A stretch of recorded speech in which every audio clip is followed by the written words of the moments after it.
Participatory সকল রাজনৈতিক দলকে দাওয়াত দিয়ে এর সমাপনী যে সিগনেচার করা ঐক্যমত্য আমাদের যে চার্টারের উপরে সেই অনুষ্ঠানটি হবে। আমরা দাওয়াত পেয়েছি প্রপারলি এবং আমরা আশা করি সেই প্রোগ্রামে আমরা উপস্থিত হব ইনশাআল্লাহ। আজকে আমরা কয়েকটি বিষয়ের উপরে আমাদের পক্ষ থেকে জনাব মতিউর রহমান আকন কিছু বিষয়কে তুলে ধরেছে। আমরা প্রথমে আমাদের ভিতরে দুটো আলোচনা ছিল যে দুটো প্যাকেজেই তারা গণভোটের ব্যাপারে ম্যাটেরিয়াল করে সেখানে পাঠাবে। আমরা বলেছি না, এটা ঠিক হবে না।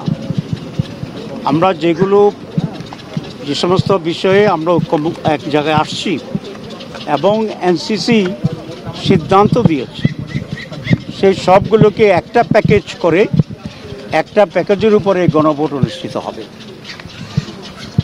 আপনারা জানেন যে বিএনপি শুরু থেকেই গণভোটের ব্যাপারে দ্বিমত পোষণ করছিল, কিন্তু শেষ পর্যন্ত তারা এই গণভোটে রাজি হয়েছে। বাংলাদেশ জামাত ইসলামীর পক্ষ থেকে বিএনপিকে আমরা ধন্যবাদ জানাই এই জায়গায় গণভোটে এক হওয়ার জন্য।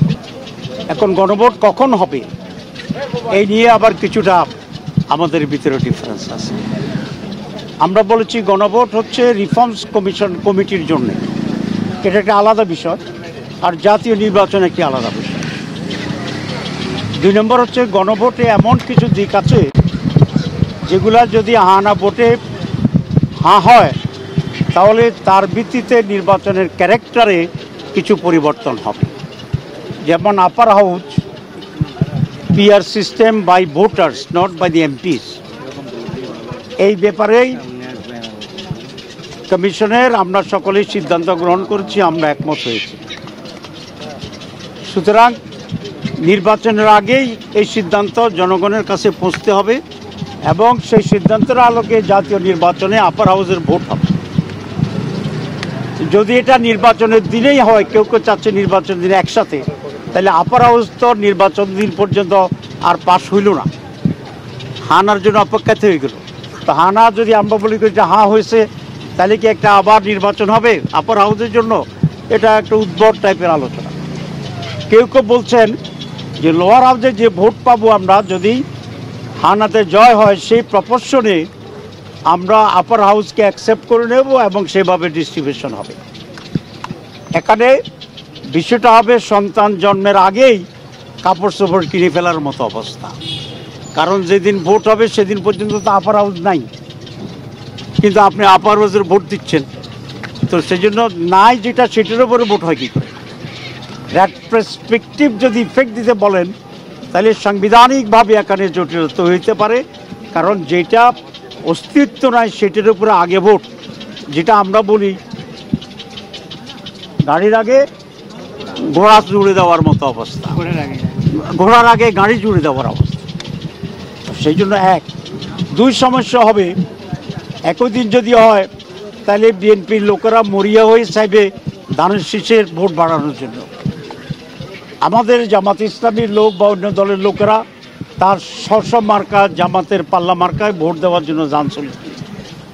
ঐকমত্য কমিশনের ব্যালট আছে কি না এটা দলীয় লোকদের আর মাথায় থাকবে না, কারণ যে কোনোভাবে জিতে হারার প্রশ্ন আছে। আমরা তো ভোট করছি, ইলেকশনের দিন ক্যান্ডিডেটেরও মাথা ঠিক থাকে না, সমর্থক ভোটারদেরও মাথা ঠিক থাকে না। সেই জন্য যেটা হবে যে আইদার ভোট ধানের শীষ পাবে, নয় জামাত পাবে বা অন্য দল যারা তারা পাবে। ঐকমত্য কমিশনের ব্যালট সাথে লইয়া আমাদের বামুনিরা বাড়ি চলে যাবে। ভোট কাস্টিং হানা ভোটে একেবারেই অপ্রতুল হবে, কারণ সেই দিন এটার কোনো গুরুত্বই থাকবে না। আপনি এটা হাঁ হোক না জিতুক, এটা যারা ভোটার আসবে, প্রার্থী আসবে, কর্মীরা আসবে, এদের এটা কোনো দিন কনসার্ন নেই। 17 তারিখে যাচ্ছেন স্বাক্ষর করতে। সেই জন্যই আমরা বলেছি যে গণভোট আগে হতে হবে নভেম্বরে। আমরা সাজেস্ট করেছি 2টা গণভোটের নজির আছে, 17 দিন হয়েছে, 21 দিন হয়েছে। নভেম্বরে গণভোট হলে জাতীয় নির্বাচন ফেব্রুয়ারিতে, এটা আমরা চাই, এবং 2.5 মাস তখন সময় থাকবে দুটি একসাথে প্রস্তুতি চলবে, ইটস পসিবল। সুতরাং এটা আমাদের দাবি। আর ওয়ান প্যাকেজ যেটা আমরা বলেছি ফর হানা ভোট, এই কন্টেন্স থাকতে হবে, এটা আমরা বলেছি এবং আমরা যতদূর আমাদেরকে বলা হয়েছে ঐকমত্য কমিশন সেইভাবেই এখন অগ্রসর হচ্ছে। 17 তারিখে আপনারা যাচ্ছেন স্বাক্ষর করতে? 17 তারিখে আমরা আশা করি যাব।